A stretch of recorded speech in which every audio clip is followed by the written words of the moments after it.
Good evening everyone. Good evening everyone.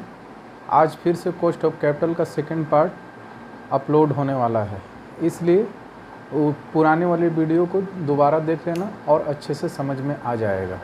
इसलिए cost of capital का second part आज हम लोग करेंगे। तो कॉस्ट ऑफ कैपिटल का सेकंड पार्ट हम लोग पढ़ चुके थे कि कॉस्ट ऑफ डिवेंचर क्या होता है। कॉस्ट ऑफ डिवेंचर पर हमने बोला था इसका शॉर्ट फॉर्म होता है केडी, और केडी के लिए एक फॉर्मूला लिखवाया था R1 - T। यहाँ पे R equals to rate of interest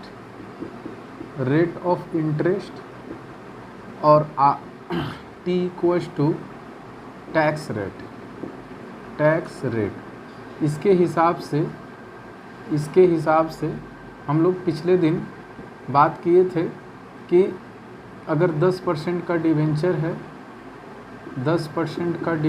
है और टैक्स रेट है 50%, तो KD इक्वल्स टू क्या होगा, तो वही formula R1 - T equals to R यहाँ पे कितना है 10 है, 1 - T 50% को हम लोग ऐसे लिख सकते हैं। इसलिए ये आया था मेरा 5%, तो मेरा KD आ गया 5%, मतलब कॉस्ट ऑफ डिवेंचर आ गया 5%। ठीक है, अब आगे हम लोग बढ़ते हैं। यह हम लोग पढ़े थे कि जब कोई भी डिवेंचर का पैसा हम लोगों को वापस करना पड़ता है तो उसे हम लोग बोलते हैं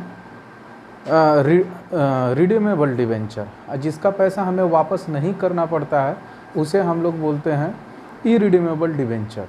तो पिछले दिन हम लोग पढ़े थे इरिडीमेबल डिवेंचर, जिसका पैसा हम लोग को वापस नहीं करना था। आज हम लोग इरिडीमेबल भी पढ़ेंगे, रिडीमेबल भी पढ़ेंगे, और कुछ इसके साथ कॉस्ट ऑफ डिवेंचर के कुछ फार्मूला हैं, उसको सबसे पहले हम लोग यहाँ पर देखेंगे। जैसे सबसे पहला number formula for irredeemable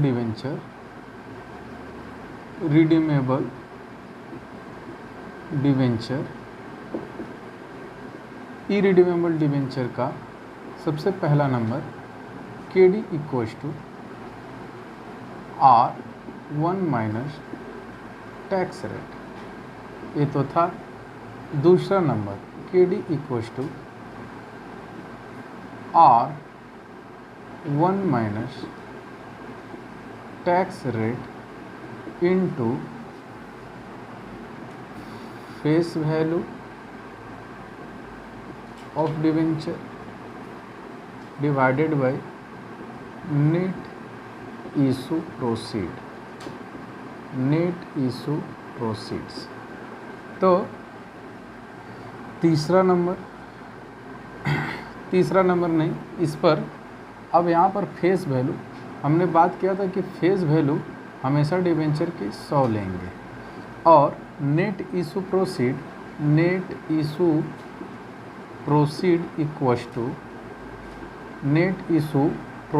equals to हम लोग देखेंगे। जैसे फेस वैल्यू दिया हुआ है, इसमें से या तो डिस्काउंट है तो डिस्काउंट माइनस करेंगे, और प्लस करेंगे अगर प्रीमियम है तो प्रीमियम, और माइनस करते हैं flotation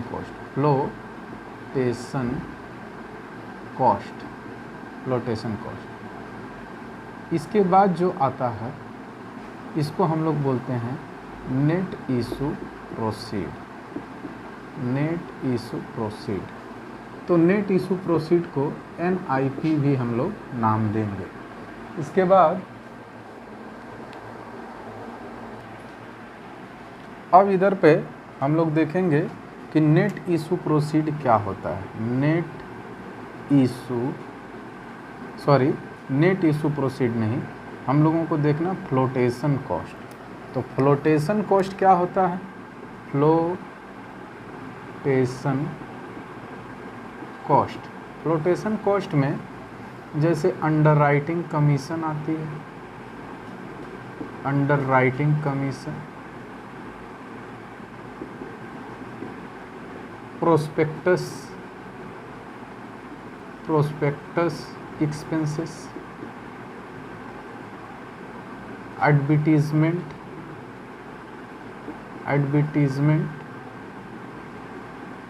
on prospectus, advertisement on prospectus,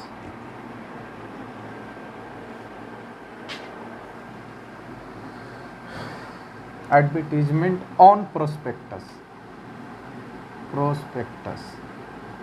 तो ये सब चीज़ लिखा हुआ क्वेश्चन में नहीं रहेगा, क्वेश्चन में नहीं रहेगा। अगर लिखा रहे तो ठीक है, कोई दिक्कत नहीं। डायरेक्ट लिखा रहेगा फ्लोटेशन कॉस्ट। तो फ्लोटेशन कॉस्ट क्या होता है भाई? Underwriting commission, prospectus expenses, advertisement on prospectus, यानी कि कंपनी जब भी अपना कुछ भी प्रोस्पेक्टस छापती है तो उसके जो खर्चे हैं, सोलिसिटर्स फीस है, अंडरराइटिंग कमीशन है, अंडरराइटर्स लोग को दिया जाता है। अंडरराइटर्स का मतलब क्या होता है? जो ब्रोकर होते हैं, जो कंपनी के शेयर्स को बिकवाते हैं। तो जो कंपनी के शेयर्स को बिकवाते हैं उसी को हम लोग अंडरराइटर कहते हैं, उन्हीं को हम लोग ब्रोकर कहते हैं। तो इनको डायरेक्टली हम लोग ब्रोकर न कह के हम लोग इसको अंडरराइटर्स बोलते हैं। इसलिए अंडरराइटर्स को जो भी हम लोग कमीशन देते हैं उसको हम लोग बोलते हैं अंडरराइटिंग कमीशन, मतलब कि ब्रोकरेज चार्जेस ETC। तो आगे हम लोग देखते हैं कि इस पर हम लोग बात किए थे कि नेट इशू प्रोसीड क्या होता है। फेस वैल्यू में से डिस्काउंट, अगर डिस्काउंट रहे, डिस्काउंट ऑन डिवेंचर रहे तो डिस्काउंट ऑन डिवेंचर इसमें से माइनस हो जाते हैं। और किसके ऊपर ये कैलकुलेट किए जाते हैं? ये कैलकुलेट भी किए जाते हैं फेस वैल्यू के ऊपर। जैसे 10% है, यहाँ पे 100 रुपया है तो 10% कैलकुलेट होगा 100 रुपया पे, मतलब 10 रुपया। प्रीमियम है मान लो 5%, तो 100 रुपया का 5% जो भी आएगा 5 रुपये तुम्हारा प्रीमियम हो गया। प्रीमियम ऐड होती है, प्रीमियम ऐड होती है। अच्छा, चाहे डिस्काउंट हो फेस वैल्यू में से, चाहे डिस्काउंट अगर माइनस करें, चाहे हम लोग प्लस करें प्रीमियम को, तो जो रिजल्ट आता है उसको हम लोग बोलते हैं इशू प्राइस। तो इशू प्राइस या तो डिस्काउंट माइनस करने के बाद आती है या तो प्रीमियम ऐड करने के बाद आती है। अगर यह दोनों ही न रहे तो इसको हम लोग बोलते हैं एट पार। एट पार का मतलब क्या होता है? फेस वैल्यू और इशू प्राइस दोनों बराबर होती है। इसलिए फेस वैल्यू और इशू प्राइस जब बराबर होती है तो उसको हम लोग बोलते हैं एट पार। और डिस्काउंट पे होगी तो एट डिस्काउंट, प्रीमियम पे होगी तो एट प्रीमियम। इसीलिए हम लोग यह पढ़ लिए कि नेट इशू प्रोसीड कैसे निकलता है, तो फेस वैल्यू से ये सब निकलते हैं, फ्लोटेशन कॉस्ट। और इसमें एक इम्पोर्टेंट चीज़ें होती है कि फ्लोटेशन कॉस्ट, फ्लोटेशन जो कॉस्ट है वह किसके ऊपर चार्ज किया जाता है? क्या फेस वैल्यू के ऊपर चार्ज किया जाता है? क्या इशू प्राइस के ऊपर चार्ज किया जाता है? यह डिपेंड करता है क्वेश्चन के ऊपर। अगर क्वेश्चन बोलता है कि इसे तुम चार्ज करो फेस वैल्यू पर, तो हम चार्ज करेंगे फेस वैल्यू पर। अगर इसे बोलता है इशू प्राइस पर तो इशू प्राइस पर। अगर कुछ भी नहीं बोला हो, क्वेश्चन साइलेंट है, तो उस समय हम लोग किसके ऊपर निकालेंगे? तो उस समय हम लोग निकालेंगे फेस वैल्यू और इशू प्राइस। इन दोनों में से हम लोग देखेंगे विच एवर इज हायर। जो वैल्यू हायर होगी उसी के ऊपर कैलकुलेट की जाएगी फ्लोटेशन कॉस्ट। तो यह बात नोट कर लेना। यहाँ पर जितनी भी बातें बताई जा रही है सबको नोट करना, क्योंकि जब एक डायरेक्ट क्वेश्चन ऐसे नहीं आता है कि आप निकालिए KD या फिर कॉस्ट ऑफ प्रेफरेंस शेयर निकालिए या फिर कॉस्ट ऑफ इक्विटी शेयर्स निकालिए, नहीं, डायरेक्ट क्वेश्चन नहीं आते हैं। क्वेश्चन आते हैं सबका मिसलेनियस भाग, सबको मिलाकर हम लोगों को निकालना पड़ता है। तो इसलिए ये छोटा छोटा जो पार्ट है एक बार जब पूरी तरह से कवर हो जाएगा तब जाके हम लोग बड़े पार्ट को हम लोग कवर करेंगे, जिसका नाम है weightage average cost of capital या फिर मार्जिनल कॉस्ट ऑफ कैपिटल। तो ये दोनों ही टॉपिक 10 नंबर के हैं, इसलिए इसको ध्यान से देखो और ध्यान से नोट भी करो। तो अब यहाँ पर हम लोग इसको मिटा रहे हैं और आगे हम लोग देखते हैं कुछ क्वेश्चन के साथ। तो कुछ क्वेश्चन के साथ हम एक बोर्ड पर क्वेश्चन लिख रहे हैं। उस क्वेश्चन तो बोर्ड पर लिखे हुए क्वेश्चन पर ध्यान दो। देखो कि ये लिखा हुआ है कि a company issues ₹10 lakh 9% debenture of ₹100 each। The company is in 35% tax bracket. और ये यहाँ तक क्वेश्चन है। इसके बाद पूछा है क्या? पूछा है कि you are required to calculate the cost of डेब्ट एज्यूमिंग दैट द डेब्ट is issued at par eight 10% discount at 10% premium. At par का मतलब पता है कि जो इशू प्राइस होती है उसके बराबर का जो फेस वैल्यू होता है या फिर जो फेस वैल्यू होती है उसके बराबर का जो इशू प्राइस होता है उसे हम लोग नाम देते हैं एट पार। और प्रीमियम उसमें ऐड हो जाती है तो इशू प्राइस निकलती है, और डिस्काउंट उसमें माइनस हो जाता है तब इशू प्राइस उसमें निकलता है। तो यहाँ पर अब हम लोग कौन सा फॉर्मूला इस्तेमाल करेंगे? इसमें हम लोग डायरेक्ट अगर केडी अगर पूछा है तो डायरेक्ट R1 माइनस टैक्स हम लोग नहीं ले सकते हैं। सिर्फ इतना ही नहीं पूछा है, इसके साथ ऐट प्रीमियम ऐट पार ऐसा कुछ लिखा हुआ है और ऐट डिस्काउंट भी लिखा हुआ है। तो हम लोग सेकेंड फार्मूला का हम लोग यूज करने वाले हैं। लेकिन इस क्वेश्चन में एक और चीज़ है। इस क्वेश्चन में ऐसा नहीं लिखा हुआ है कि डिबेंचर जो है रिडीम किया जाएगा। रिडीम का मतलब डिबेंचर वाले से जो पैसा लिए हैं उनको जब हम वापस करेंगे तो कितना समय में वापस करेंगे, ऐसा कुछ भी मेंशन नहीं है। जब ऐसा कभी मेंशन न हो तो एक कौन सा डिबेंचर हुआ भाई? रिडीमेबल नहीं, इरिडीमेबल डिबेंचर हुआ। तो रिडीमेबल और इरिडीमेबल डिबेंचर में पहचान क्या होगी? जिसमें लाइफ ऑफ द डिबेंचर दिया होगा वो रिडीमेबल होगा, जिसमें लाइफ ऑफ द डिबेंचर नहीं दिया होगा वो इरिडीमेबल होगा। तो इस क्वेश्चन को हम लोग कैसे सॉल्व करेंगे? तो यहाँ पर कंपनी जो इशू कर रही है 10 लाख का डिबेंचर, रुपीज़ में 10 लाख है, तो 10 लाख फेस वैल्यू है। कौन सा फेस वैल्यू है? मतलब यह इसमें न तो डिस्काउंट ऐड है लेस है, न तो प्रीमियम ऐड है, तो ये क्या है? रुपीज़ में है। ठीक है, इसके बगल में 9% लिखा हुआ है। 9% इसका टैक्स रेट है, इंटरेस्ट रेट है। तो यह टैक्स रेट नहीं इंटरेस्ट रेट है, गलती से बोल दिया, इसलिए 9% इंटरेस्ट रेट है। और ये जो ₹100 लिखा हुआ है ये क्या है? ये फेस वैल्यू है। ये face value of debenture. Face value का मतलब क्या होता है कुछ देर पहले मैं बता चुका हूँ। वैसे भी और फेस वैल्यू का मतलब क्या होता है भाई? फेस वैल्यू का मतलब होता है जब मेमोरेंडम ऑफ एसोसिएशन तैयार किया जाता है तो उस समय एक प्राइस रखी जाती है कि कंपनी इतने प्राइस पर डिबेंचर को इशू कर सकती, इससे ज़्यादा प्राइस पर, उससे कहीं ज़्यादा प्राइस पर और उससे थोड़ा 10% कम प्राइस पर इशू कर सकती है। तो जो नॉमिनल वैल्यू होती हैं वही फेस वैल्यू होती हैं, वही एथोराइज्ड वैल्यू होती हैं। तो इसलिए इसको हम लोग रजिस्टर्ड कैपिटल भी कहते हैं, इसे हम लोग एथोराइज्ड कैपिटल भी कहते हैं, इसे हम लोग फेस वैल्यू भी कहते हैं। तो इसलिए हम लोग जब इस क्वेश्चन को जब बनाएंगे तो हम लोग देखेंगे कि इसको कैसे बनाएंगे। तो देखो भाई यहाँ पर 9% डिवेंचर लिखा हुआ है 100 ईच और 10 लाख का। अगर मुझे कोई बोले कि फाइंड आउट करो कि कितना डिवेंचर इशू किया गया था, तो हम लोग आराम से निकाल सकते हैं नंबर ऑफ डिवेंचर।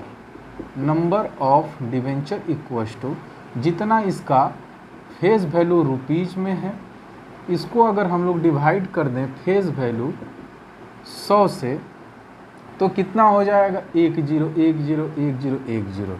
तो कितना हुआ भाई, यहाँ पर हुआ 10,000 debenture, sorry 1000 debenture, 10,000 debenture, 10,000 debenture. तो ये क्या है, यह क्वांटिटी है। जिस तरह से शेयर की क्वांटिटी होती है, लॉट होता है जिसको हम लोग स्टॉक नाम देते हैं, वो वाला स्टॉक नहीं जिसको हम लोग गुड्स बोलते हैं, शेयर की भाषा में इसको स्टॉक बोलते हैं। लेकिन इधर पे तो शेयर हम लोग नहीं पढ़ रहे हैं, इधर पे हम लोग पढ़ रहे हैं डिवेंचर। तो कितना डिवेंचर है, कितने डिवेंचर होल्डर हैं भाई, 10,000 डिवेंचर होल्डर हैं, जिनसे हम लोग 100 रुपया मांगेंगे तो 10 लाख रुपया कंपनी के पास आएगा। और तो जबकि क्वेश्चन में इस 10,000 डिवेंचर की कोई ज़रूरत नहीं है क्वेश्चन सोल्व करने के लिए। तो क्वेश्चन सोल्व करने के लिए अगर ज़रूरत नहीं है तो इसको निकालने की भी ज़रूरत नहीं है। तो हम लोग कैसे सोल्व करेंगे भाई, हम लोग सोल्व करेंगे सॉल्यूशन फॉर्मूला अप्लाई करेंगे हम लोग। सबसे पहले यहाँ पे 3 केस है, एक एट पार है, एक एट डिस्काउंट है, एक एट प्रीमियम है। तो सबसे पहला एट पार, एट पार का मतलब फेस वैल्यू और इशू प्राइस दोनों बराबर हो। तो इस समय KD इक्वस टू क्या होगा, KD इक्वस टू होगा R1 minus tax into amount face value of debenture divided by net issue proceed, net issue proceed. इस पर हम लोग काम करने वाले हैं। तो अगर इस पर हम लोग अगर काम कर रहे हैं तो यहाँ पर देखा जाए कि कितना परसेंट डिवेंचर है, तो 9%। 100 रुपया का 9% कितना होता है, 9 रुपया। यहाँ पर हम लोग लिखें कि भाई ये 9% है। 1 माइनस टैक्स रेट, और टैक्स रेट यहाँ पे गिवन 35%। तो 35% को हम लोग कह सकते हैं 0.35। तो यहाँ पे 0.35 इंटू फेस वैल्यू डिवेंचर का कितना है, 100 रुपया। और हम लोग मांगे तो एट पार पर मांगे। पहला केस बोल रहा एट पार, एट पार का मतलब 100 रुपया का जो फेस वैल्यू था, हम लोग मांगे भी, इशू प्राइस भी किए, तो हम लोग जब डिवेंचर होल्डर लोग से पैसा मांगेंगे तो 100 ही आया। तो इसी को बोलेंगे यहाँ पर नेट फेस वैल्यू के बराबर है नेट इशू प्रोसीड। तो यहाँ पर नेट इशू प्रोसीड भी कितना आएगा, 100 आएगा। तो नेट इशू प्रोसीड अगर 100 आया तो कितना हुआ, यहाँ पर देखो तो 100 कट गया, तो बचा कितना, यहाँ पे 1 माइनस 3.35। तो यहाँ पर 1 माइनस 3.5 0.65 हो जाएगा। तो 0.65 का 9 का अगर मल्टीप्लिकेशन 0.65 में अगर हम लोग करें तो कितना आने वाला है, यह आने वाला है 0.65 5.85%।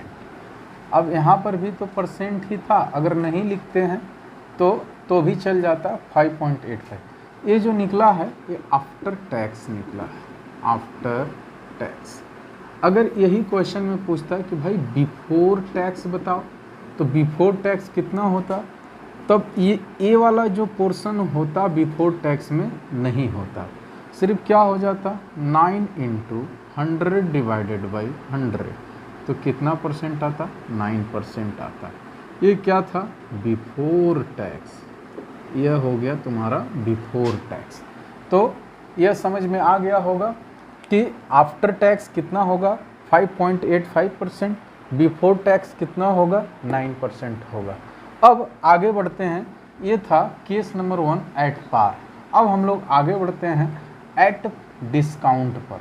तो एट डिस्काउंट फॉर्मूला तो सेम ही रहने वाला है। तो फॉर्मूला जब सेम रहने वाला है तो एट डिस्काउंट पर कितना आएगा, यहाँ पर मैं लिखा एट डिस्काउंट, एट डिस्काउंट 10% का। तो यहाँ पर KD इक्वस टू हम लोग डायरेक्ट लिख सकते हैं 9% 1 minus tax rate into face value divided by net issue proceed. तो इधर पे ये जो नेट इशू प्रोसीड है इसमें थोड़ा चेंज होगा, क्योंकि 10% यहाँ पर डिस्काउंट है। तो हम लोग अगर लिखेंगे तो कितना लिखने वाले हैं, तो नेट इशू प्रोसीड कितना आने वाला है, नेट इशू प्रोसीड आएगा मेरा, फेस वैल्यू है मेरे पास 100 रुपया, इसमें से मैंने डिस्काउंट माइनस किया 10%, 100 रुपया का 10%, तो 100 रुपया का 10% 10, तो बचा 90। तो यह मेरा आ गया नेट इशू प्रोसीड। तो यहाँ पर हम लोग 1 माइनस टैक्स रेट है 0.35 इंटू फेस वैल्यू है 100 divided by net issue proceed है 90। अब इसके ऊपर अगर हम लोग कैलकुलेट करें तो सिर्फ इतना अगर इतना दे रहा है तो कितना होगा, कैलकुलेट करते हैं हम लोग। तो कैलकुलेट किए कि 9